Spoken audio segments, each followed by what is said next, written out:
Well, hi everyone. Okay, first I have to apologize. I do have the air on, the AC, so if you have a little bit of background noise for all you audiophiles out there, not much I can really do about it. It is hot here, like super freaking hot. It got to about 104 today. I have to have the AC on to cool it down. It might turn off at some point, but let me know exactly how bad it is, and we'll see about maybe if it cools down, turning it off. But right now, it's super hot in here. And also, I just got done with the stream with Thomas Sheedy on Atheist for Liberty, so forgive me. I was going to do a little more prep work for this particular episode, even though I do know what I want to talk about, but I was a little rushed in getting it started today. So again, forgive me if this seems a little haphazard. It might come across that way, but still, I'm going to get to the core of what I want to talk about, which happens to be, once again, Matt Dillahunty putting out just bizarrely incorrect information. And again, I used to give him principled charity. Maybe we all make mistakes, right? We all make flubs. We all say things that are just, not the case because maybe we just weren't paying attention. We said things incorrectly, and somebody says, hey, I think you meant this. Yeah, absolutely the case. But I don't really think that this is the case with Matt Dillahunty. I think that he is incorrect here. I think that he has made statements dealing with logic that I find to be untenable, logically speaking, and of course, things dealing with the burden of proof, which is a little more subjective, but I still think that he's incorrect. You guys can't hear? Somebody out there. Can you guys hear me? Is it the audio? Oh, the AC is fine. Okay.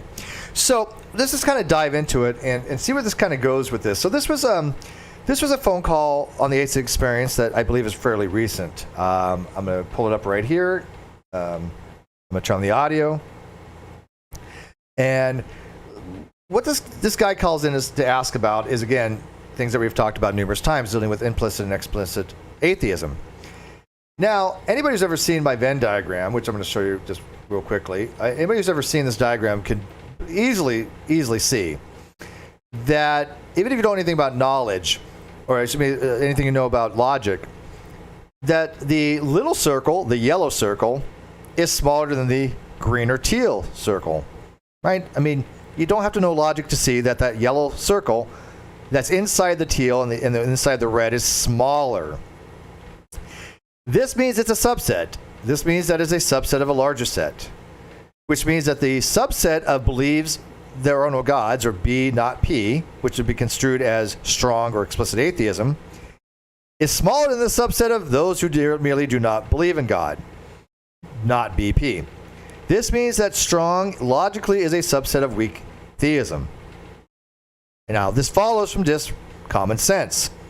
If all the atheists out there wanted to, for some reason, which I still think is really, really stupid, but whatever, that they want to think atheism in the negative case. They want to say atheism is merely a lack of belief. Okay, well, out of that group of atheists that don't believe, there's a smaller group that not just do not believe, but actually assert there are no gods, which means that explicit atheism is a subset of implicit atheism. I think that's pretty self-explanatory, right? I don't think that you need to know a whole lot of logic to say, look, if this group is smaller, then that group is a subset of the larger group. Now, Too Long Didn't Read version going into this, to give you a heads up, Matt, for some reason, argues the opposite. He is saying that strong and weak atheism are a subset of explicit atheism, which makes no sense.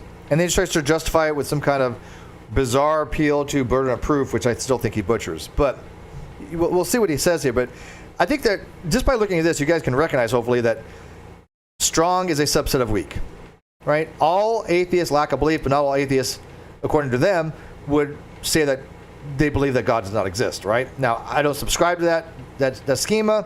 This is not a schema that I personally subscribe to, but this is how it would work using their usages. It's been ubiquitous without the literature. This is how it's used. Strong is the negator goes in front of the proposition. Weak, the negator goes in front of the predication. So believes God does not exist, as opposed to does not believe God exists. Now, this caller calls up here and he starts talking about this. So let's see what he has to say. And again, I listened to this a few times. I looked at the transcript. This is what he's arguing, right? So we'll see what he has to say here. Matthew in England, Jesus Christ. Pronouns are he, him, has a question for us that hopefully we can agree on and address. So here we go. Welcome, Matthew. Hi. I had a question. It's about the definition of atheism. I understand that this is a common theme to talk about on the show.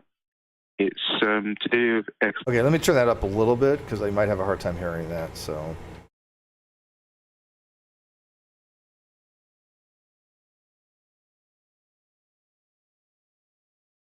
This. But basically, it said I want to talk about the definition of atheism because that's it so far. explicit atheism rather than implicit atheism. I don't see much importance in talking about implicit atheism, given that it's usually about rocks or babies being atheists, despite the fact that they haven't really comprehended any evidence or being able to actually think about any evidence. Okay, so hopefully you guys can hear that. Let me know. But basically, he's saying, look, if you use these types of terminologies, then under implicit atheism, anything that lacks a belief God exists is an atheist. And again, under that subgroup, then you have people. So anybody who says, well, we just limit atheism to people or to things that can apprehend things or things that can comprehend things or make decisions. Yeah, you can do that, but unfortunately, that is still is a proper subset of the set of all things that lack a belief, right? So when you start off with, you have theist, not theist, and you want to say not theist is atheist, then you have this dichotomy of theist or atheist, and there's no other options according to Matt Dillahunty. He's wrong. But in that sphere of all things universal, in the universal set, you have the set and then the complementary set. Anything that's not in set A, for example, is in the complementary set of not A or A prime. So anything that's not a theist, anything that doesn't have a theist belief is not a theist, right? Theist or not theist. I'm not a theist. A rock is not a theist. A car is not a theist. An atom is not a theist, right? It's just a matter of set notation. That's it. That's all it is. Either belongs in the set of things that are theist, or it belongs in the set of things that are not in the set of theist, which include everything else in the universal set. So the universal set is comprised of the set A and then the complementary set, which is a slash A prime. In that subset of that, you have people then that would be implicit, right? But it's still in the universal set. So when Arn Rock talks about babies and rocks being atheist, in his logical schema, he is correct. I hate to say it, but he is correct using his terminologies that yes, a baby and a rock would be an atheist. But the rest of us go, that's stupid. That's why we don't use those types of terminologies. That's why we don't use his schema. It's dumb. It's absolutely dumb. And yeah, you can't just hand wave it away by saying, well, we're just going to define it as people. Doesn't work that way. You cannot define logic out of existence. Okay? You cannot define it something if it doesn't correspond with basic set theory. It's incongruent with reason and logic to say I'm going to have, just by definition, it limited to people. But people are part of the set of all things not theist. You cannot extricate each other. Okay? You following along so far? But I do see reason to believe that explicit atheists actually have a burden of proof when it comes to theistic arguments. Guy talks really slow, by the way.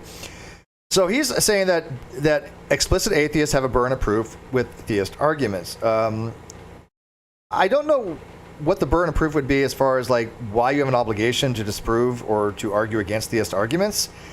If you're an explicit atheist, then you have your own burden of proof to explain why you believe your particular position. Doesn't necessarily mean you have to show theist arguments are bad. It just means you have to justify why you hold a particular belief or lack of belief. This is where Matt and I vehemently disagree with each other. He by fiat says that lack of belief atheism does not have a burden of proof, which we'll get into here. I totally disagree with him, and so does Michael Martin, who actually wrote the book Negative Atheism. So does Dr. Malik. So does a lot of other philosophers out there don't agree with Matt on this, because I think he's trying to use burden of proof in a very myopic way. He's trying to use it in a very narrow sense of the term, more relating to what's called onus probandi, rather than the epistemological understanding of justification. So we'll get into that, but this guy's arguing, yeah, so implicit atheism, okay, both of them exist. Implicit atheism would include rocks and babies, which unfortunately Matt has to agree with to be consistent. I don't think that he does, but Aaron does, right? Aaron Ross says, yeah, rocks are babies, and babies are atheist. I don't think Matt goes that far because he realizes it sounds silly, but using his schema, it logically follows, unfortunately. Okay, so So first of all, the difference between implicit and explicit atheists is, like you were pointing out, babies, rocks, and things like that could be considered implicitly atheist because they're not able to evaluate the concept. Okay, so he's agreeing right there to some degree that, yes, they're not able to evaluate the concept, therefore they're just implicitly atheist because they lack a belief. Okay, so I'm sorry, but if I was just to listen to that, I'd be like, okay, Matt's arguing rocks are atheist. I'm sorry, but if you're an atheist and you want to argue rocks are atheist, you have devalued that word atheism to be absolutely silly, right? Because by the same token, rocks are actually non-atheists because they don't hold the proposition God exists false, which would be normative in philosophy. So rocks are non-atheists or non-theists. They're just neither. They don't have a position. But Matt wants to say, look, because they don't have a position God exists, they're just naturally atheist. Well, a theist could do the same thing. Would say, well, they don't have a position God doesn't exist, therefore they're theist. Well, you say, well, but theists have to have a belief that God exists. Well, what's the difference between that and saying, well, atheists have to have a belief that God does not exist? It's the same thing. The two sides of the same coin, right? Then explicit atheist, though, just means that you're able to evaluate the concept. So, well, no, Matt, that is incorrect. I would like a citation for that because I've read a lot about this particular topic, this very niche topic, and I've not seen a single solitary person that agrees with that or would agree with that or any academic standing of that. Explicit atheism does not mean that you're able to evaluate the concept. No, that is not how Martin used it. That is not how Smith used it. That is not how Bullivant uses of it.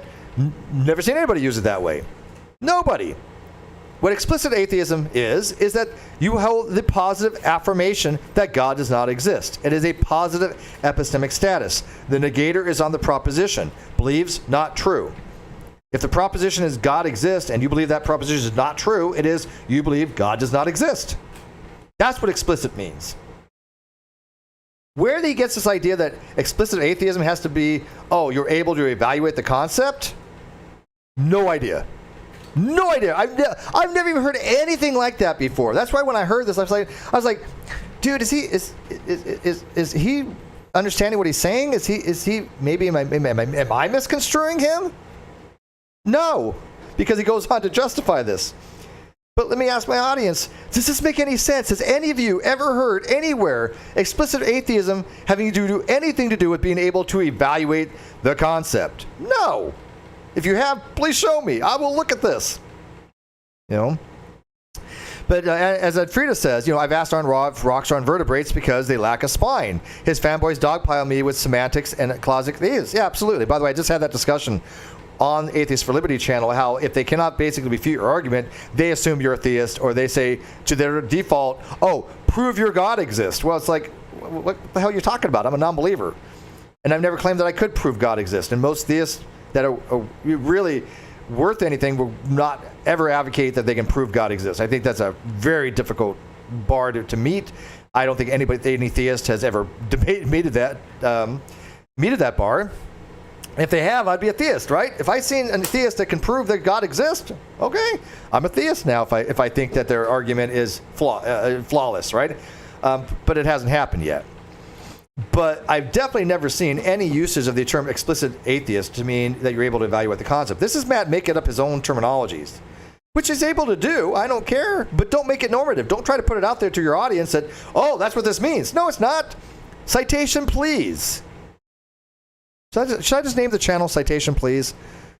Should I just have a show? Should I just name this Citation, please? There's a difference between weak and strong atheism, which in weak atheism is I am not convinced that God exists, and strong atheism is I am convinced that no God exists. Okay, and he's right there. See, he says it correctly. He actually tells people exactly what those two would mean. But by the same extension, there's also strong theism and weak theism. If strong atheism is the belief that God does not exist, and weak atheism is this I do not believe God exists, then by extension, and I've proven this on my paper, and I think I put it in the video description, I've proven that the weak atheism and weak theism are the same position if you don't have a positive epistemic status. So weak So theism is the belief that God does not exist. Or excuse me, theism is the belief that God exists, but weak theism is the position, I do not believe that God does not exist. If you have one, you have to allow for the other. If not, that is special pleading. That is the WASP argument, right? The weak atheist special pleading argument. You can't allow it for one and not allow it for the other. If there's weak atheism, there's weak theism. How is there not? I have literally proven this by square of opposition, which, by the way, Matt has not refuted, nor do I think he's ever going to even look at it, more or less refute it. But that paper still has not been refuted yet. Let's see what we got up there. Jeremy says, what if somebody has never been introduced to a God concept, like somebody who has lived on an island away from the world? That is called innocent on the proposition. Graham Oppie will differentiate between those who have been aware of the proposition as opposed to those who have not been made aware of the proposition. And he calls those innocents. And innocent just means that you don't even know the proposition exists to even try to evaluate it, right? Goddess Scummer. Hey, buddy. He says, rocks are vegans, as veganism is a psychological state of not consuming animal products. Well, that would be incorrect, I think, because if rocks is a psychological state, rocks cannot have psychological states, therefore rocks cannot be vegans or vegetarians.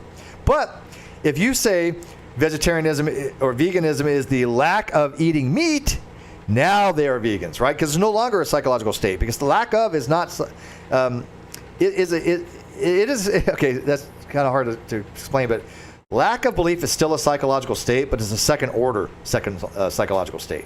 Because it's not directly on the proposition. It's the second order thing of the proposition. Second order state. For example, if I say, do you believe this is true? And I just say it's false, then I have a direct position on it. Say, yes, I believe it's false, or no, that I believe it's true. Those are direct positions. Yes or no are direct answers. But if I say that's not my position, I now have a second order position on it, because it's not a direct evaluation. It is, I'm giving you something other than a direct answer. Right? So it's a second order belief. I believe that the question, for example, is malformed. That's a second order belief. I believe your question is malformed. Or I believe that I'm unable to answer that question. That's a second order position. Why? Because it's not a direct position of just yes or no. All right, so he does know the difference between implicit and explicit. He says it right there. So I don't know what he's talking about by being able to have to comprehend it. Both of those are still in the realm of explicit atheism. Okay, listen to what he just said there very carefully. I'm going to play it again because I really had to think to myself, is this what he's saying? Right? So Jeremy says, only someone innocent lacks a belief. No, anybody who doesn't believe God exists lacks a belief God exists. And anybody who doesn't believe that God does not exist lacks a belief that God does exist. So, but I think I got that right. So if you lack a belief that God exists, it could be because you either believe there are no gods or you're agnostic on it. Or by the same token, if you lack a belief there are no gods, you do so either because you believe there is a God or you're agnostic on it. That's why the lack of belief is ambiguous. It can mean two different things. If I just say I lack a belief, that doesn't tell you what my position is. I could lack a belief because I believe gods don't exist, because strong atheism implies weak atheism, because it's a subset. Or I can be agnostic and say I have no position either way on it. This is why weak theism, and agnosticism are the same logical position. This has been proven multiple different times by me. I don't know how else to explain to people. It is the same logical position. But listen to what he says very carefully. I'm going to play it again and tell me what he says. Ready? Here we go.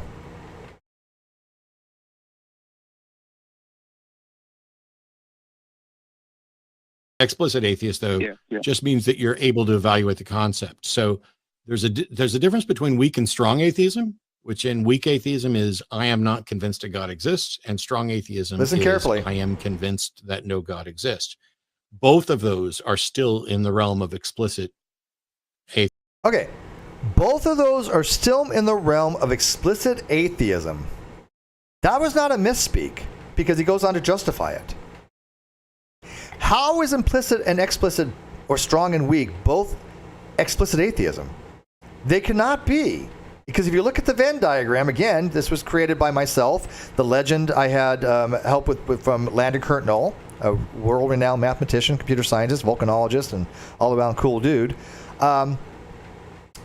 how is it that if the smaller set of strong is smaller than the larger set, because it's a proper subset of the superset, how can both explicit and implicit, or excuse me, both strong and weak be explicit? No, it's not. Strong atheism implies weak atheism, because weak atheism logically is a necessary precondition for strong. But the sufficiency condition is the belief God does not exist. Strong atheists are a subset of weak atheism logically. Epistemically, it's a different story, right? And I'm not going to get into the nuances of what it means by epistemically different. But logically, all strong atheists are weak atheists, logically speaking. Well, I guess I'm going to have to get into it, all right, because it's not going to make sense to people that don't watch my channel much. Weak atheism is a position that they merely lack a belief. They're not making any kind of positive epistemic statement. They're not saying that they believe that God does not exist, and they're not even saying they're agnostic. They are just making the statement they don't believe in God, which means that all you can derive from that logically is that they're a not theist. That's it. That's it. That's the only thing you can derive from it, right? And so that presents a problem because it's ambiguous. But logically speaking, because B not P implies not B P, which is just a fancy way of saying believes the proposition false implies that you do not believe the proposition is true, strong atheism is a subset of weak. And I can show this in the square of opposition too in my paper. So how is it he's trying to argue here that strong and weak atheism are both explicit? Right? How does he get to that? Well, let's find out. Atheism, in the sense that someone has considered the proposition some God exists, and they are either not convinced, which is the weak atheist position, which has no burden of proof, or they are in fact convinced that there are no gods. Okay, so he's arguing that both of them fall under explicit atheism merely because the person has considered the proposition. No, Matt, you're just fundamentally wrong on this. I dare you, I double dog dare you to go find a single solitary philosopher of religion that's willing to put his neck on the line to say that you're right on this, because I will have them on the channel in a heartbeat. What you're saying is that explicit atheism is just merely somebody who's evaluated the proposition or can conceivably do so. No, that's not how Smith used it in his book, Argument Against God, or Case Against God. That is not how Michael Martin used these terms. That's nowhere in the literature I've ever seen this. So either A, you're making stuff up, which by all means go for it, as long as you let people know that you're using it differently. Like, for example, the atheist community of Austin uses the term positive atheism differently than the literature does. However, I will admit that they note this, which means I don't have a problem with it. Why? Because they make note of it. We are using it differently than philosophers use it. The way they mean positive atheism is, we want atheism in a favorable light. We want to show atheism in a positive way. That's what they mean by positive atheism. But in epistemology, positive atheism means the positive epistemic status, or positive affirmation there are no gods. See? But I cannot condemn them for using positive atheism in a different way. I find it confusing, and so maybe there's a little condemnation there, because they're using it in a way that confuses people, but at least they admit they are using it differently. Here, he's not even acknowledging that he's using explicit atheism differently. Way differently, in a way that I've never heard before. This is the first time I've ever heard this. And I've been doing this a long time. Daniel says some of the stuff doesn't make sense even to the people that watch the channel regularly. Well, that's I don't want that. That makes me feel like I'm not explaining it properly. Slam RN, hi, how have you been? I did cut my hair. I cut it all off. It's nice and shaved. It's summer out here, and I wanted to look kind of badass, because people know I do loss prevention now, so I got to go. Don't steal things. Yeah, don't be doing. I guess I just want to be able to look at them and go. Yeah, try me. Yeah. So, yeah, I did cut my hair. Thank you. But it should make sense to you, because it's not that complicated. All you got to even know is, look, the yellow is smaller than the green. That means it's a subset. It's a proper subset, meaning that the subsets are not equal, right? A is a subset of A just as much as a subset of B if they're equal. But if A and B are not equal, then A is a subset of B, or vice versa, whatever it is. Whatever's larger, smallest would be the subset. So no, they're not both explicit. They're both implicit atheism. as far as logically, because if you believe there are no gods, that would imply you do not believe God exists, right? Thank you, Slam RM. I feel good, trust me. I mean, I miss my hair, don't get me wrong, but when it's 100 and some days have been up to 108, 109, I don't miss it, and yeah, I look pretty cool, so whatever. But yeah, so let me ask you guys, I'm going to put a vote on here. Is Matt right that weak and strong atheism are both explicit atheism? That's the vote. So let me put that out there, and I'll put it as the vote. Yes. No. I don't even want a agnostic. I'll put it. I'll give an I don't know. Right. Whatever. All right. So let me ask you guys. And by the way, if there's anybody that says yes and they don't give me a reason why, their vote doesn't count, because that just means they're trolling. Give me a reason why. All right. So let's go back to this, because this is just bizarre. I've never heard anything like this in my life. I don't know who this guy, this Captain Dadpool is, but he's just not saying anything, so I don't know what his position is. Which, if they are stating that case, then they would have a burden of proof. Yeah. I understand that strong atheism is pretty much agreed on that they would have a burden of proof. But I think even for weak atheism, which is the point which I reckon we may disagree on, at least initially, I think You're that wrong. has a burden of proof because... Okay. So he's arguing that negative atheism has a burden of proof, and Matt just by fiat says you're wrong. Well, here's the difference. I will say Matt Dillahunty is not just wrong. I will demonstrate that he's wrong. Why? Because of evidence and reason that he never presents. You never see Matt produce a single solitary academic citation of his position. He just says, because he's arguing, you'll find that he's doing what's called argumentium ad ignorantium, basically, in a way that you're just wrong because you can't prove that otherwise. Well, I can't prove, or you know what? Let me rephrase it. I think that the fallacy Matt would be more using is, what's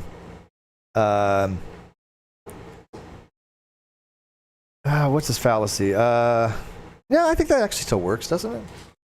I'm gonna have to think about that. I don't like throwing out fallacies if I can't really show the format for it of why they committed it.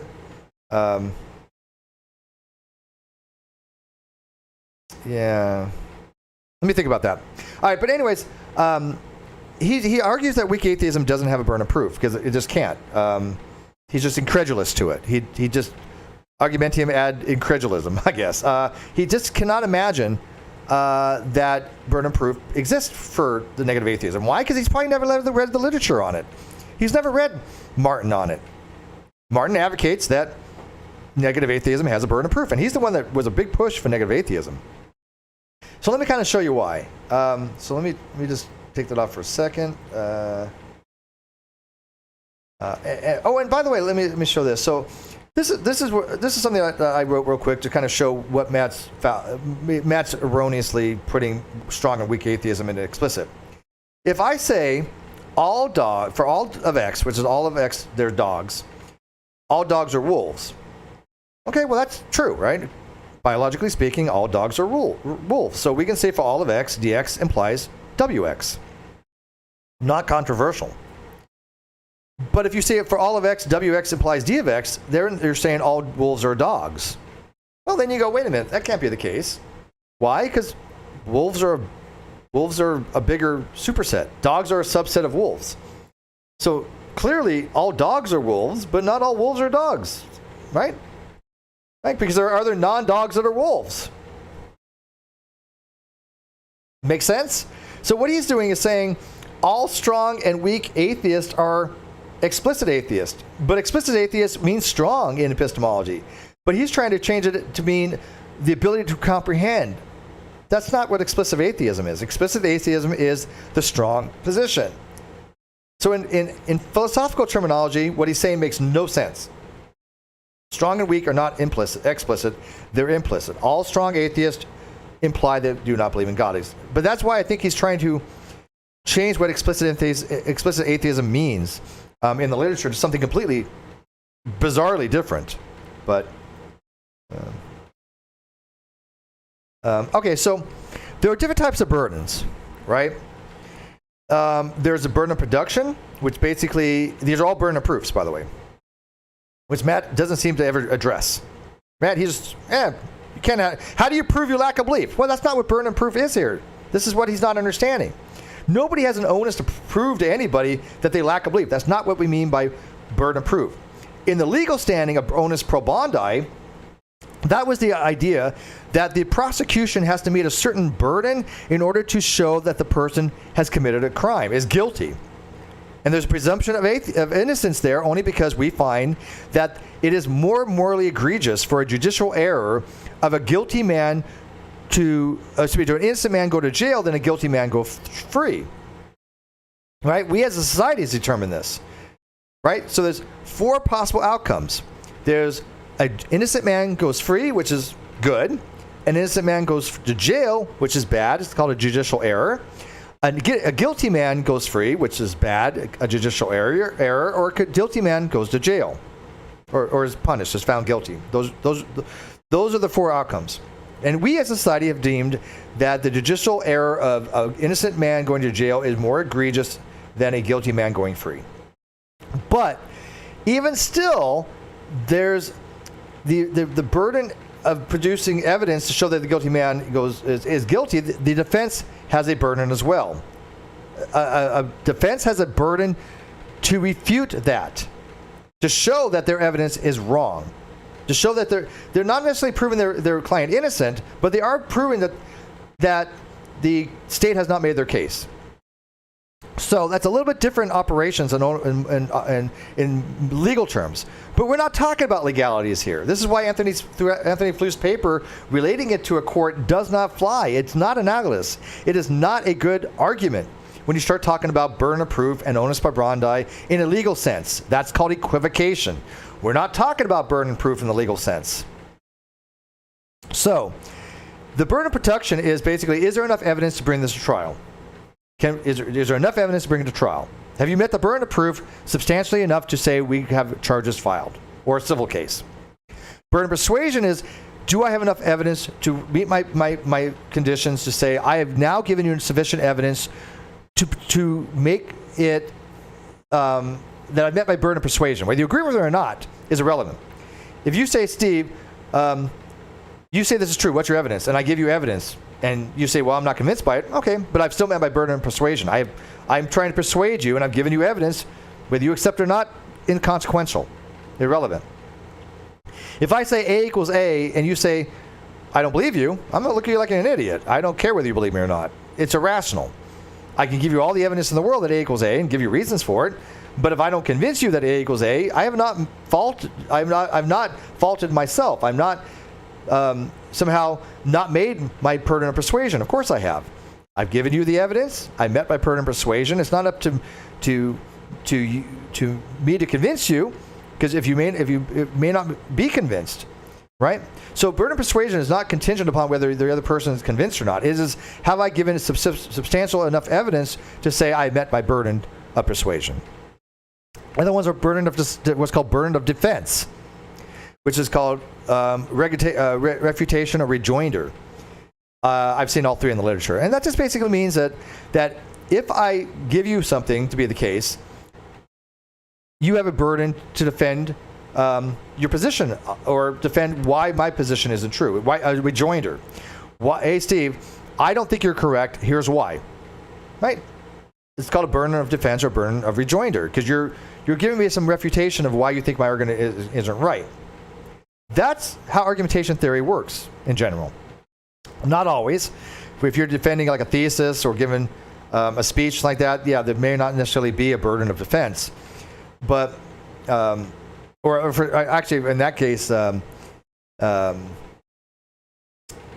should say more in science. Yeah, in science, like for example, like the theory of relativity, it's already met its burden to be established as a theory that has met its burden. Therefore, if you want to show the theory of evolution to be false, you have the onus to do that in science. Science no longer has any onus to say, this is a confirmed model. It's been done, the work's been done, it's out there. You have the onus to show it's incorrect in science. I'm a firm believer of that. But philosophy doesn't work that way. And what's so what I think Matt erroneously does, and Dr. Richard Carey tries to do is tries to put the philosophical framework into a scientific framework. Say, oh look, you have to prove to me God exists or God doesn't exist. You have to prove to me these things. Well, no, right? Because it's not a scientific claim. And so, when you say that you lack a belief God exists, the onus is, or the burden is, to justify why you haven't made up your mind. Why have you not taken a position? Why are you a fence sitter? Why are you agnostic on it? Why do you have no position either way? What justifies your position on that? Because if I tell you A equals A and you say I don't believe you, I want to know why. And I don't see the God claim to be any different. If I say God exists and you say, well, I don't believe you, okay, why? Why is that any different? It shouldn't be any different. If you tell a theist you don't believe him, you have a reason. If you want to have a discussion with them, you have a burden to defend your position of why you have not made up your mind. What was inadequate about the theist discussion? That's the burden of proof. That's something that has been explained to Matt countless times, and he still won't get it. And so there's like the evidential burdens. An evidential burden is, look, I can produce evidence. Okay, what's your evidence? Well, here's my evidence right here. I can show you Michael Martin's discussions on the topic, or writings on the topic. These are evidences of why you are believing what you believe, right? So this is constitutive of my evidence. Okay, epistemic burdens. Again, how do you justify your belief? I believe this is the case. Are you rational to believe that? Why? Well, I rationally believe this because, and I justify it accordingly. Those are called epistemic burdens, right? But they're still burden of proof. If I believe A equals A, I have a burden of proof to justify that belief to me, which is not hard to do. If you know anything about logic, it's a law of identity. Or you can go to Leibniz, laws of identity or indiscernibility of identicals. But you don't even have to go that far. You're going to say, hey, A equals A is a law of identity. It's a tautology, and I'm warranted by that evidence to believe that A equals A. Done. Simple. I've justified that belief. Right? Now, you may not be able to justify the axiom, but that's a different question. A equals A is axiomatic. You can't prove it. It's taken presuppositionally. I would say almost is a properly basic thing. But be that as it may, justifying your position and your belief is a burden of proof. Matt doesn't like that, but you talk to a lot of philosophers and they might disagree with him. And then there's discursory burdens, which is basically, hey, look, if I want to have a conversation with you, then I have a burden to have a back and forth, right? But maybe I don't want to talk to you. Do I have a burden to have a discussion with you if I say I'm not interested in the discussion? No. If I say, hey, look, pretend I'm a theist, and I say God exists, and you say, well, prove it. First of all, I'm going to be like, well, you're straw manning because that's not my position. I can't prove God exists. And second, if you say, well, I don't believe you, I'll be like, okay. If I was a theist, because there's no discursory burdens there. But if you want to have a dialogue and you say, okay, we're having a discussion, I'm coming on your show, and you say God exists, then we have a discussion. Now there's discursory burdens to show why that theist's arguments are flawed and why you have your own position. Those are discursory burdens. But merely saying you don't believe doesn't tell me much about your own position. It's a very weak position, so to speak, right? So, yeah, I think Matt's absolutely wrong. Negative atheism absolutely, I think, has a burden of proof. And it's simple. Why are you a fence sitter? Why are you agnostic? Because, again, and I've proven this is logic. I'm sorry, Matt. You haven't ever shown this to be wrong, nor will I think you ever show it to be wrong. That if you lack a belief God exists, it is either you believe that God does not exist or you're agnostic. Those are the only three epistemic positions you can have. Theist, atheist, or suspend judgment.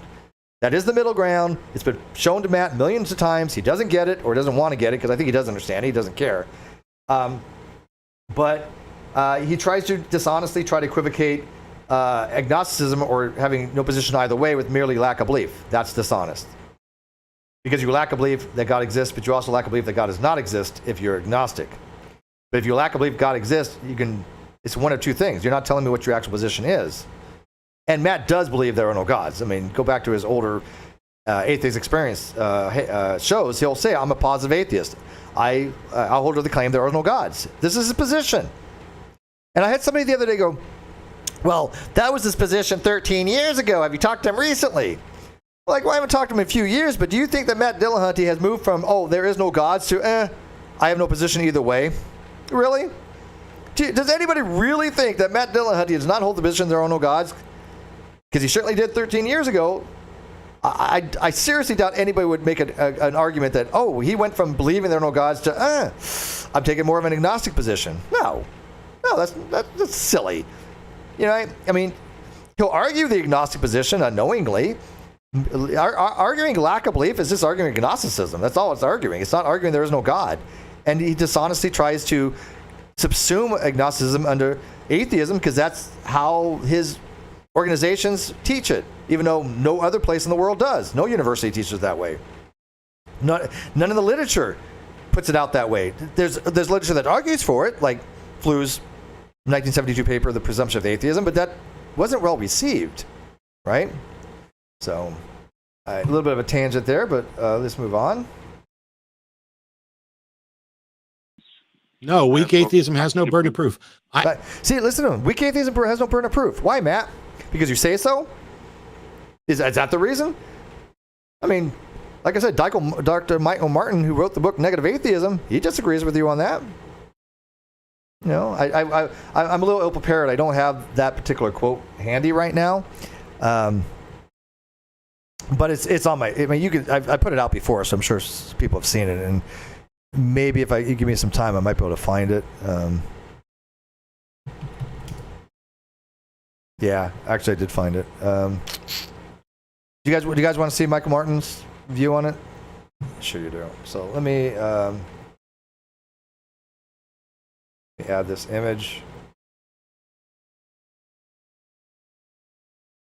So just to show you, what's called evidence, right? Because, you know, there's an evidential burden to be had because I'm showing you that philosophers don't agree with him. And even ones that advocated for negative atheism don't agree with him. Okay, so let me blow this up. I'll put it real big for you over here. So it says that I defend negative atheism, the position of me believing that the theistic God. I defend negative atheism, the position of not believing that a theistic God exists. In doing, I consider what is involved in justifying negative atheism. That was hard to read. I have a small on my screen. So. What is involved in justifying negative atheism? That's a burden of proof. Because Matt would argue, well, you don't need to justify negative atheism. Well, Michael Martin, like I said, disagrees with him on that, and he wrote the book Negative Atheism. And I don't know why Matt never reads any of this stuff. I have no idea why. But I can't imagine anybody who's saying, well, I don't have to justify my lack of belief. Well, why not? Again, let's go back to the A equals A. If I say to somebody A equals A and you say I don't believe you, I think most people would go, well, how do you justify that? How do you justify your lack of belief and your agnosticism on A equals A? What's the difference between that and a God claim? Can somebody explain to me what the difference is? Because I don't see any difference whatsoever.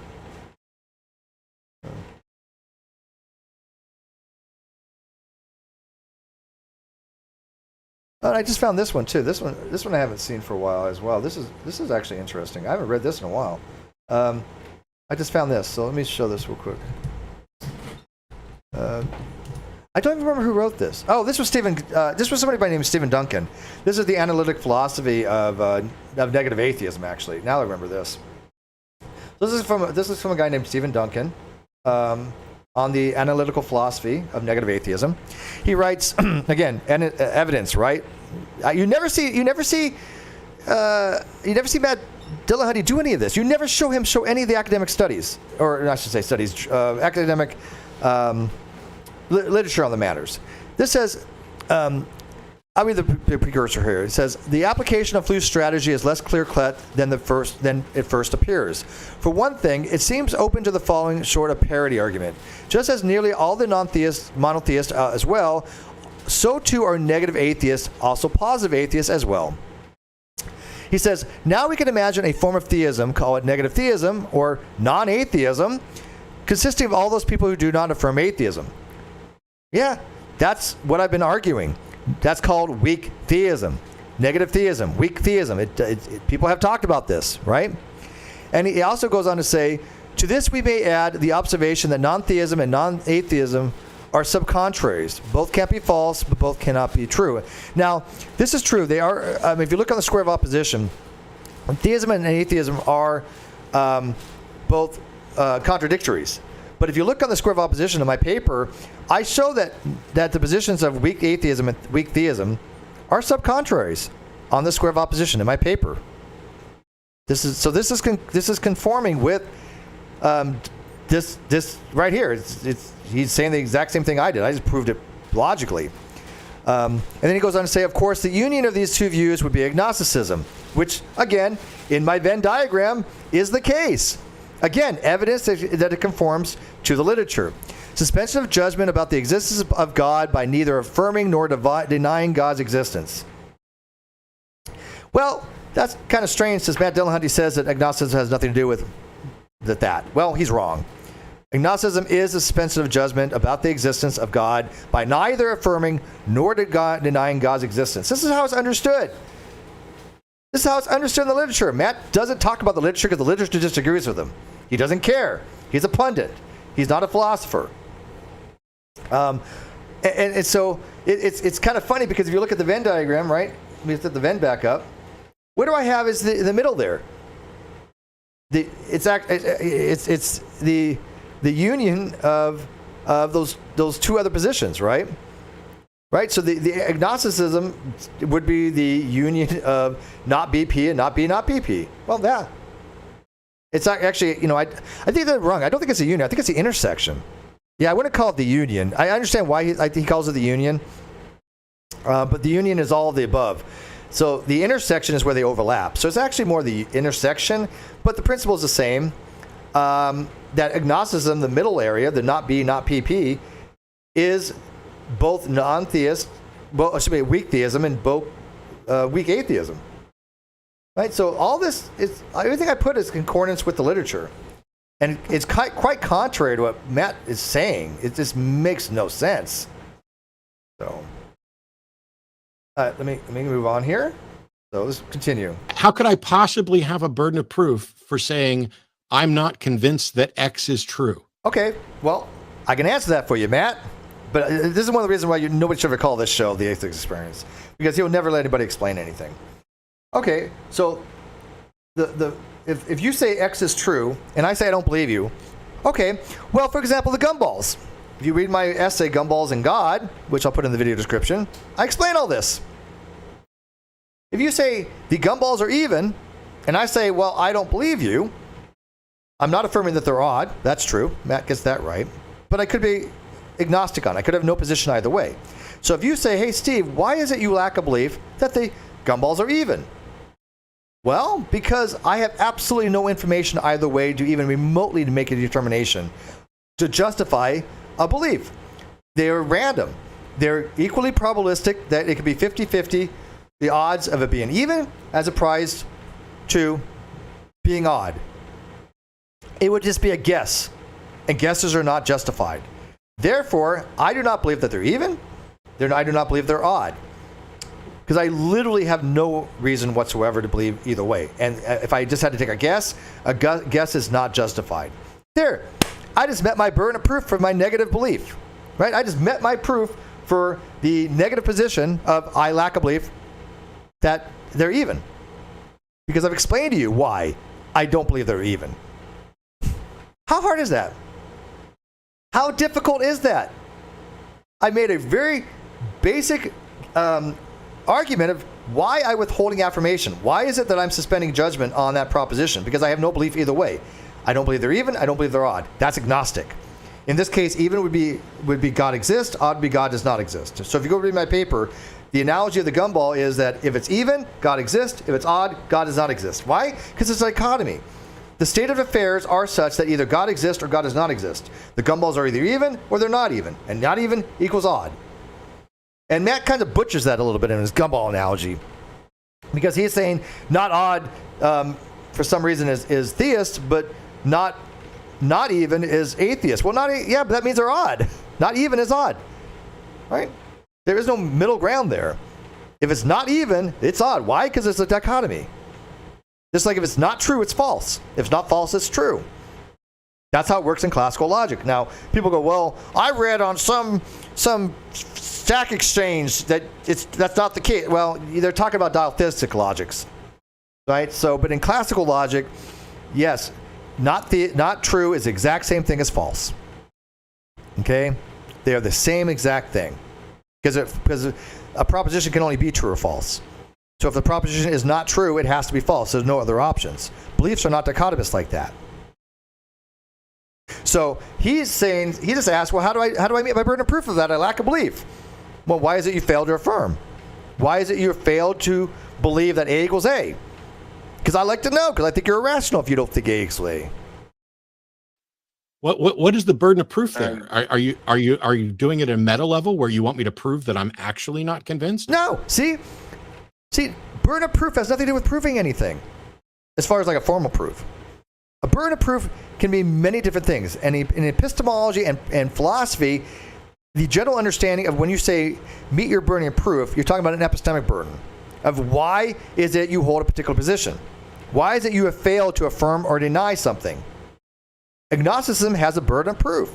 Dr. Malik in his paper defending atheism and the burden of proof points that out. He makes that very clear in his paper, that to suspend judgment requires reason. And why wouldn't it? Why wouldn't it make sense to have a burden of proof for withholding judgment? Because again, if you say, hey, Steve, A equals A, and I say I don't believe you, wouldn't you like to know my reasons why? Because it's going to be irrational if I just say, well, because why? If you don't believe A equals A, to be rational, you need to give me a reason to you don't hold that. If you're having a conversation, right? We're assuming discursory burdens here. But I've actually had somebody do that, right? John Richardson he used to be a part of the AAI, Atheist Alliance International, believes that ontologically speaking, A does not equal A. He lacks a belief A equals A. And now granted, he believes that's false, ontologically speaking, but be that as may, we'll go with the lack of belief thing. He'll say, well, no, I don't believe A equals A, ontologically speaking. And what he means by that in the real world, he doesn't think something is itself because, well, I'll tell you why in a second. But just by him saying that, I think he's irrational. Right? But I would like to know what his reasoning is. So I'll be like, hey, John, what's your reasoning for that? And his reasoning is crap, obviously. But his reasoning is, well, things change over time. So an apple becomes a non-apple over time. Well, yeah, but in any given time, something is itself. There's no time variable in A equals A. There's no variable component of time. Something is itself. As Leibniz pointed out for the indistinguishability of identicals, that if two things have the same properties, then they're indistinguishable from each other. Right? If all the properties of two objects are exactly the same, they are the same item. They're the same thing. Which makes sense, right? Because they're the exact same properties. They're the same item. Thing is itself. Kant would call it noumenon. Right? So for him to say that withholding judgment or lack of belief doesn't have a burden of proof makes no sense to me. It's irrational. Because for him to tell me, well, I don't believe you. Okay, why? Why? Why don't you believe me? Well, for example, my paper. If you think my paper's wrong, you need to well, you don't need to, but if again we're having discursory things, show me why it's wrong. Don't just say it's wrong. Right? I don't believe your paper. Okay, why? That person has a burden of proof. That person has a burden of proof of why they didn't agree with my paper. And how you discharge that could be very simple. I didn't understand your paper. Burden met. If a person says, hey, Steve, I read your paper. I don't understand any of the symbolism and I just can't wrap my head around it. Therefore, I can't accept your argument. You met your burden of proof. It's a good argument. It's a good reason to suspend judgment. Why? Because you don't understand the argument. But at least you're acknowledging it. I don't find fault with that. That's all it takes to meet your burden of proof there. Yeah. God, it's like trust John Richards to say something stupid. Yeah, no, dude, that dude has something not quite right upstairs. I'm telling you. But it is one of the dumbest arguments I've ever heard to talk about A not equals A because, ontologically speaking, because things change over time. That's just stupid. That's just dumb. So, I mean, do you agree with me so far that it's easy to discharge your burden of proof that you lack a belief? You don't have to show somebody you lack a belief. That's not where we're arguing here. The burden is not to demonstrate that you lack a belief, Matt. The burden is to show reasons why you didn't accept the argument. This is where I think Matt just loses the plot. I don't have a burden. There is no burden of proof for not being convinced. Yes, there is. There can't be. There can be. I've just demonstrated it, Matt. If we were to really look at things, if you are an explicit weak atheist. Okay. What is an explicit weak atheist? Explicit is another term for strong. Okay? Or positive. So strong, positive, and explicit generally mean the same thing. Okay? Where there's some nuances between them, not going to get into. But generally they mean the same thing. So what he's saying is that you're a strong, weak atheist, which, again, weak atheism, all strong atheists are logically weak atheists. Why? Because they all lack a belief. All atheists lack a belief. Some of them, according to Matt's terminology, some of them go so far to say that God does not exist, but all atheists do lack a belief. Okay, but so what? All theists lack a belief that God does not exist. All of them do. And then some theists claim there's a God. It's the same thing. It's the same. This is why it's silly to differentiate between weak and strong. Right? Because theists can go, well, you know what? I'm just going to define weak theism as the belief that God does not exist, therefore I'm a theist. Well, yeah, but you don't believe God exists. So, what's the difference? Because normally, from our understanding, a theist is somebody who believes there's no God, or somebody who believes there's a God. But by the same token, normally, atheism is the belief that God does not exist. Once you start redefining things to your own schema, which you can do, you start running into these problems, as I've explained for years now.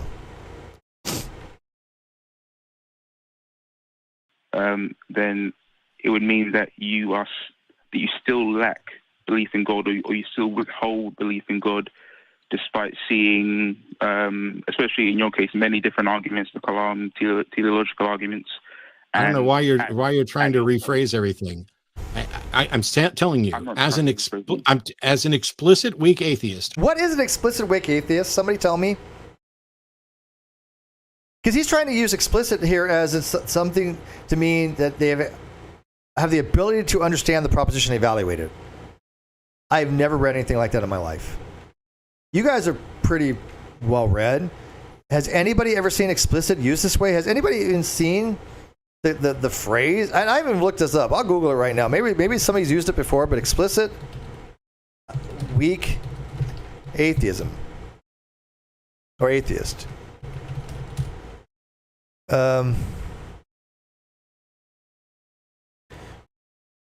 Two sources that actually address the explicit weak atheist. Okay, that's under talk, negative positive atheist. I see one link to it. I see it in a Reddit. Say I'm also an explicit strong atheist as opposed to explicit weak atheist. I don't know what this means. I don't see it in any formal documentation. I don't see it in any academic literature. I just see it in like Rational Wiki, or well, it's not even in that. Yeah, wait, Rational Wiki. So let's see what it says here for Rational Wiki, because I'm confused what the hell they even mean by this. They say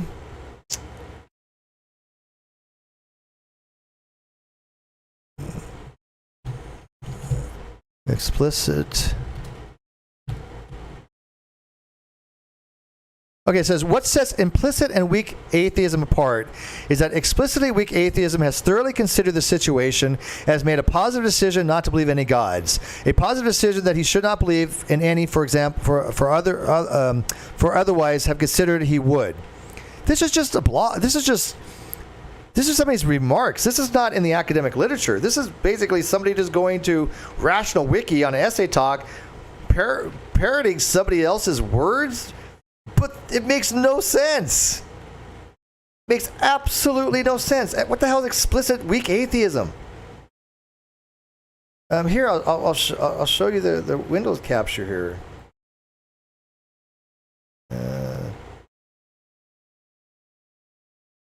That's not it. Here, this is one of the very few places I can even find it mentioned. And this is for Essay Talk, If Atheism is Religion. This is just somebody talk about explicit weak atheism here being thoroughly considered. I've never seen that in any literature. Give me an academic citation for this. What is it? That's not what explicit means. Explicit means positive atheism. So yeah, I mean, it's like bad philosophy just amplified when you go to these talk things or Reddit pages and draw from them, because I don't know what the hell anybody would even mean by explicit weak atheism. Explicit is positive. So you're saying positive negative atheism. What? Huh? Because if you look at the literature, explicit atheism means the positive affirmation God does not exist. Because you're explicitly saying it, right? You know.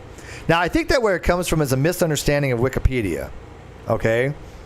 And I'll explain why. I think if I had to give some charitable interpretation of this, I think because it says explicit atheists have considered the idea of deities and have rejected belief that any exist. They're latching on to the whole consider the ideas, which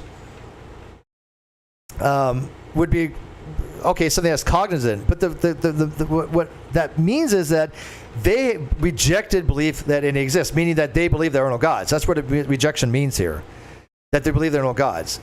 Implicit atheists, though they do not themselves maintain a belief in God or gods, have not rejected the notion and have not considered it further. In other words, they merely do not believe. But somehow Matt Dillahunty has somehow latched on that whole has considered, when that's not really the operative thing. Explicit atheism is not just they've considered, but have reached the conclusion that it's false. And only beings that can reach a conclusion that can false can hold the position it's false. So the only things that can be explicit atheist are people that have considered it. Sure, that's a necessary condition, but that's not a sufficient condition. So yes, rocks cannot be explicit atheist. Why? Because they've never considered it. But for some reason, I think he latched on to the explicit part being merely explicit, this means it's considered. Well, no, Matt. Explicit atheism has considered and believes it is false. They believe there is no gods. So therefore, explicit weak atheism makes no sense. I think he's just misconstruing what he's reading. And by the way, he doesn't understand rejection means to hold false. He's gotten that wrong in the past. So, all right. Moving on. I am not convinced a God exists. How can that possibly have a burden of proof? Well, I would explain that. I am not convinced. Okay, for example, if I said I am not convinced God exists because I've had personal experiences with things that I think will, and I'm just hypothetically, that I attribute to a deity. I've had personal things like prayer. Not me again, but a theist might argue this, right? They lack a belief that God does not exist. A theist might say this. But an atheist who says that I lack a belief God exists still might use that as an argument to be agnostic, right? They're not asserting there's a God, but they're not affirming that there isn't a God. I might argue I lack a belief God exists because theist arguments have not been convincing to me. Although that is a tautology, that is a throwaway statement. But if I give reasons why I hold those theist arguments to be unconvincing, then I met my burden of proof. Right? If I say, look, I don't hold to theism. I lack a belief theism is true because I can show that theist arguments, the majority of them, doesn't have to be all, but the majority of them do not have a true conclusion. They don't follow validity. They have soundness issues, or they're not convincing. But that requires an argument, right? But it doesn't take much to meet your burden of proof. I lack a belief because, and give reasons. That's all you got to do to meet your burden of justification. I do not believe, and here are the reasons why. Same thing. If I say A equals A and you say I don't believe you, why? Well, I don't believe A equals A because time. Okay, that's a bad justification. It's called poorly justified belief. But at least it's something that John Richards throws out there. It's silly, but it's an attempt to meet his burden of proof. Because are you trying to say that theism is the default position, Matthew? No, I don't know where he came up with Is that what you're from. trying to? Nobody's trying to say Okay. that. That's not what I'm trying to do. Keep going. I'm just trying to say that if you are a weak atheist at this point, Matt, which I would assume you are. Well, no. Matt's not a weak atheist. Matt is a strong atheist. Matt believes there are no gods. He's admitted this multiple times before. So the problem is that the weak atheist can be used logically or epistemically. There's a difference. Since all strong atheists are weak atheists logically, doesn't mean you have to have that epistemic position. Epistemically, when you say you're a weak atheist, it just means that you do not believe, right? But it could be because of one of two things. You are a strong atheist, which Matt is, or you have no position either way, which is agnostic, which Matt says doesn't exist because he's wrong.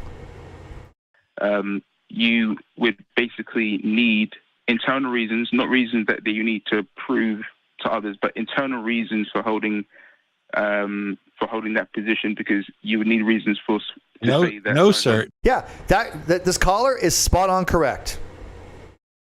This caller is correct according to the literature. If you withhold affirmation, you do not believe, to maintain that to be a reasonable position or rational position, you need reasons for it. That is what the caller is saying. That's what's in the literature. And Matt, just by fiat, says, no, sir, nope, that is incorrect. Really? Okay, demonstrate your claim, Matt. Where's your evidence? Show me a writing on this. Show me an academic literature of this. Show me a paper. Oh, wait, you've never showed a paper in your life on philosophy. No, sir. No, sir. No, sir. No, sir. Okay, notice what he does? Now he's into bully mode. Now he's like, oh, this caller is just wrong by fiat because Matt Dillahunty says so, even though what the caller said is correct. And I noticed this with Matt. Matt gets very belligerent when somebody can show he's wrong. Very, very, like, because I say so. No, sir. I don't hold a position. I am not. Okay, here's a proposition. The sky is blue. Mm-hmm. If I'm not convinced that the sky is blue, all I'm saying is I'm not convinced the sky is blue. There is no burden of proof for that. Yes, there is. I am not convinced the sky is blue because I'm colorblind. That would beat your burden of proof, Matt. I'm not convinced the sky is blue because it happens to be more of a greenish color tonight or something. Or I'm not convinced the sky is blue because Rayleigh scattering produces this color because it absorbs all the other wavelengths, and blue is the only thing hitting my retina. But blue is not a real thing. Blue's not colors don't exist in color realism. And by the way, I do hold a color realism. To me, colors don't exist. They're phenomenological. They're not something that has an existential existence. They're not something that has actual ontology. They're strictly phenomenological. If there were no minds, colors wouldn't exist. So they are a phenomenon. This is how I view that philosophically speaking. So I could argue, I don't believe the sky is blue because blue's not something that actually exists. Okay, it's kind of silly, don't get me wrong. The sky is still blue. But again, that gets us some very deep-seated things of what's called instantiations of universals. And so without going into the more complexities of, do universals exist? Or are they instantiations of things? What's called the problem of universals. There are reasons why I could say I lack a belief that sky is blue, but I need reasons for this. I need reasons why I'm agnostic on that proposition. Matt, why would you think otherwise? Yes, there is a burden of proof. Because I'm not saying it's blue. I'm not saying it's not blue. I'm saying I'm not convinced that it's blue. Okay, but still, you saying you're not convinced requires reasons why you didn't affirm or deny. Why would it not? If I say, again, most people generally understand the sky is blue, right? This is a common thing, right? Whether it's sunset, sunrise, whatever. We understand it just means in our understanding, the sky is generally blue, right? So when we say the sky is blue, we all would agree, generally speaking, that's a true proposition. If you don't hold that to be true, I'd like to know why. You need reasons why you're not convinced the sky is blue. Because most of us, as a matter of course, we go like, that's silly. You know, and granted, there's more definite things. Like, again, I use A equals A because if you don't believe A equals A, then you don't believe the law of identity. I'm going to hold you to be irrational. I don't need... April says, colors are interpretation of different wavelengths of light. It's weird you don't believe in them. Yeah, they're interpretations, right? They have no real ontology. It's your brain processing it and gives you a phenomenon of it. Matter of fact, we dream in color sometimes. There's no light hitting our eyes. There's no photonic energy being deposited in our retinas when we dream and we see colors. There's nothing to do with frequency or wavelength at that point. It's phenomenological. Dreams don't exist for the same reason. Dreams, I mean, we can talk about them with some kind of existence, and that's fine. I have no problem with that. You become a something like even like mathematical Platonism, which I am tending more towards more than nominalism. But does it really make sense to say dreams exist in any ontological sense? No, because they don't exist ontologically. Now, if you want to talk about other forms of existence in more of a Platonic sense, yes, dreams exist. Because if they didn't exist, we have nothing to talk about, right? What would it make sense to say, hey, I had a dream last night? And they're like, what the hell is that? Well, we know what dreams are because they exist in a Platonic sense. They don't exist in an existential or ontological sense because they have no tangibility to them. They don't exist in any kind of space-time. And matter of fact, this was a big problem back in the day of what they meant by the consciousness. Where does the consciousness exist? What's the seat of the consciousness, they used to call it? They used to say, I think it was called the pineal gland. But they realized that wasn't the case. But colors itself are just phenomenological. So if you say sky isn't blue, why? Because colors don't exist. Yeah, I mean, it's a shitty argument, don't get me wrong, about why you don't think that colors exist. But that meets your burden of proof. To justify that non-position why not? With the burden of proof. Why not? The burden of proof applies to a positive claim of what is. Matt doesn't understand the burden of proof applies to any position you want to hold irrational. It's not just the positive claim. When people say, oh, only the positive claim has a burden of proof, that only exists in like science. Because you're saying a theory is wrong. But in philosophy, that doesn't hold. And atheism is philosophical. In the realm of philosophy and epistemology, not having a position has a burden of proof because there's a burden of justification. You know?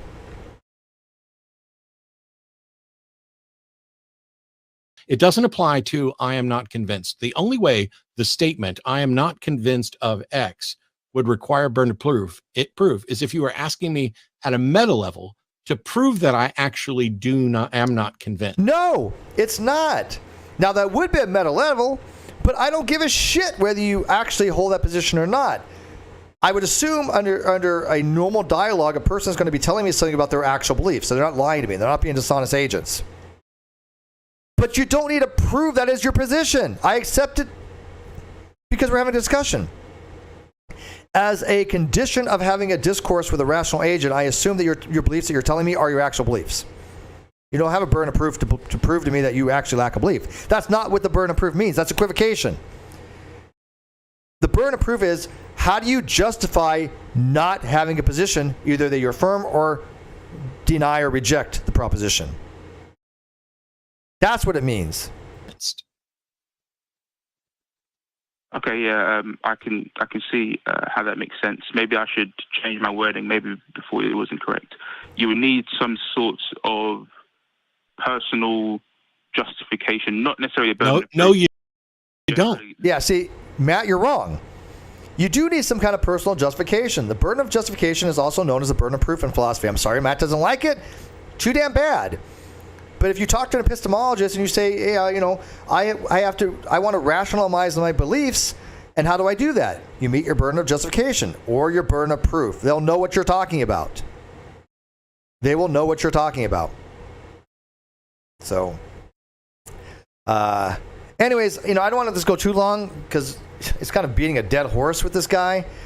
But I want to get your kind of feedback on this a little bit.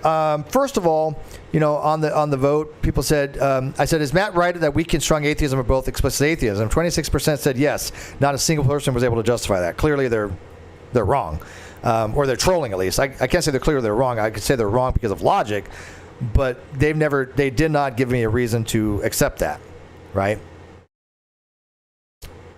Oh, hang on one sec.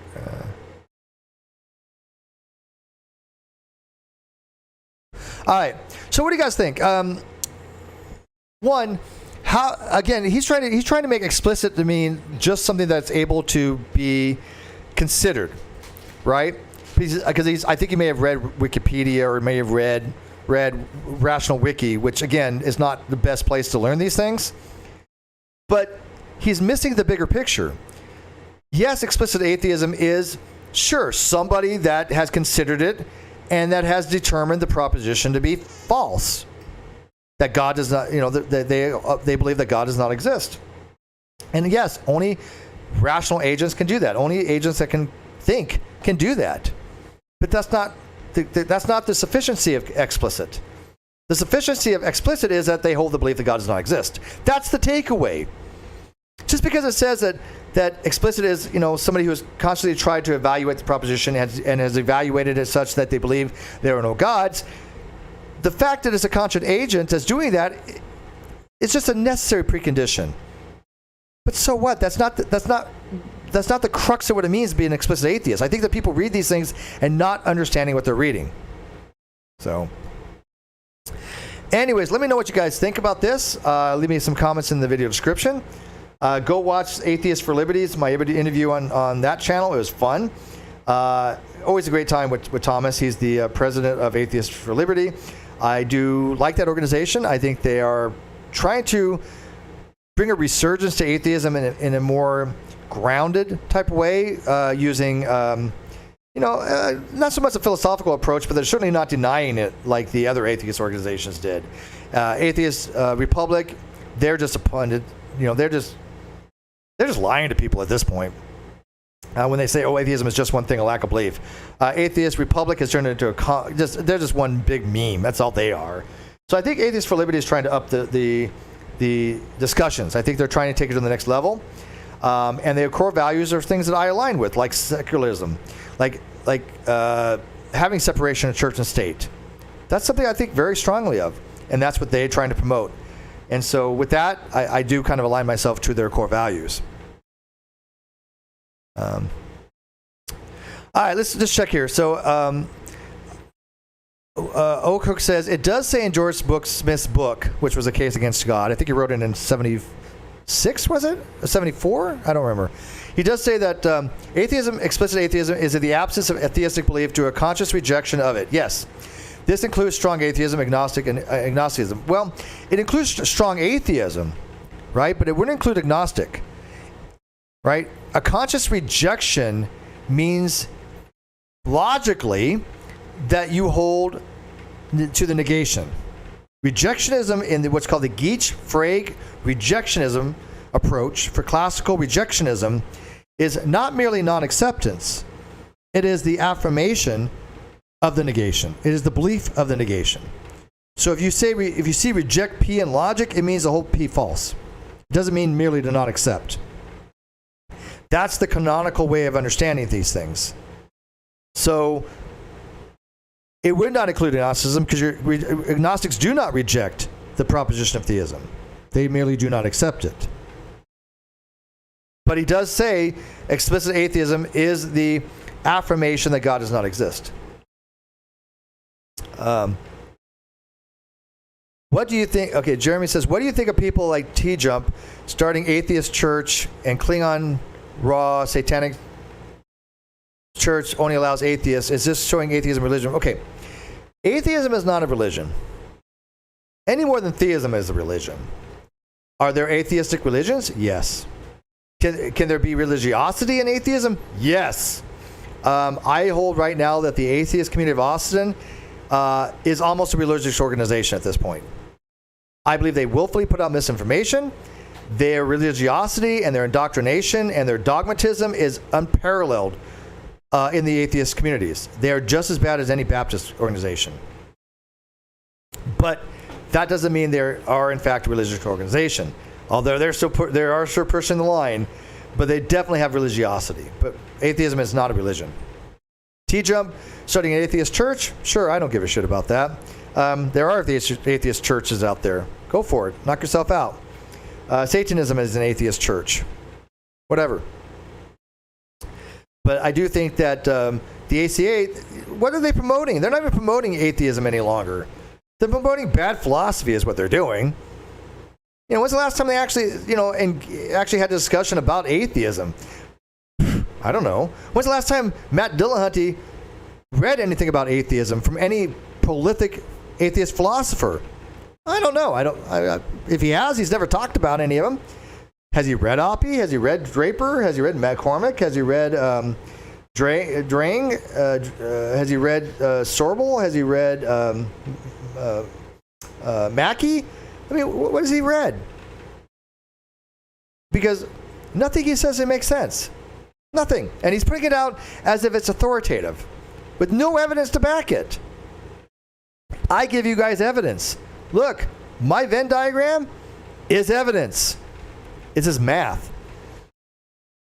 So explicit atheism is not explicit because a conscious agent has evaluated it. That's only a necessary condition. An explicit atheist is a conscious agent that has reached the conclusion there are no gods. Therefore, it makes no sense to say explicit weak atheism, because you're saying you're a positive and a weak atheist. While logically that could be the case, but that just means you're a positive atheist, because positive atheist logically entails weak atheism. But as a position, it makes no sense. Because at that point, you're saying you lack a belief, but you're explicitly an atheist too, which means you're a strong atheist. You believe there are no gods, which entails lack of belief. But Matt's trying to change the term explicit to mean just any conscious agent that has evaluated tried to evaluate it, and they may have come to the conclusion God does not exist, or they merely lack a belief. That's not explicit atheism. Matt, sorry, you're misreading Wikipedia. You're going by something you may have read in some kind of talk at Rational Wiki. But an explicit atheist in the literature is somebody who believes there are no gods, which, again, only a conscious agent can do. So this is what bugs me about Matt. He just throws this stuff out there as like it's so normative, yet but never provide a single solitary academic citation for any of this. Like, has Matt ever shown this to be wrong? Nope. So, in a nutshell, he's redefining what explicit would generally mean in the literature, which he can do if he explains why he's redefining it, which he doesn't. Why explicit would have anything to do with a conscious agent other than it requires a conscious agent to have a positive belief. That's it. But the sufficiency condition for explicit atheism is that you hold that positive belief, not merely that you're a conscious agent. I think Matt just completely flubs that horribly by trying to say that strong and weak are both explicit atheists. No. Strong and weak atheists are not both explicit atheists because they both have attempted to evaluate the proposition, or both are conscious agents. No. Both strong and weak are implicit atheists because both of them lack a belief, as per the Venn diagram here. Right? Because that strong position, that's the explicit position. Explicit and strong are the same thing. So, anyways, guys, I'm going to wrap it up. We're going on way longer than I wanted to. How long is this going on? Hour and a half? I don't remember. When I started at 7. So yeah, 90 minutes is my done time. But I wanted to get this out there. I might be doing a lot more of these because I'm just so sick of this crap, man.